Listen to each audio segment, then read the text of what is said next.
Oh, ito yung martilyo. Salamat ho. Kabit mong maigi, ha? Ako sana ang magkakabit, eh, kaya mahirap pala. O Aling Susi, andyan lang naman ako. Kahit naman kailan, pwede kong gawin yan eh. Teka, Aling Susi, pwede mo bang makikiabot lang ako ng pako? Oh. Ay, sandali, sandali. Parang may nababasa ako sa palad mo, ah. Di mo na itatanong, marunong akong bumasa ng kapalaran ng tao. Nagtataka lang ako sa iyo.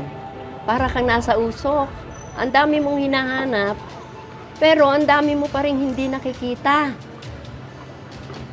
Parang yung tatay mo. Aling Susi, wala na ho akong tatay. Matagal na akong patay. Hindi. Yung totoong tatay mo.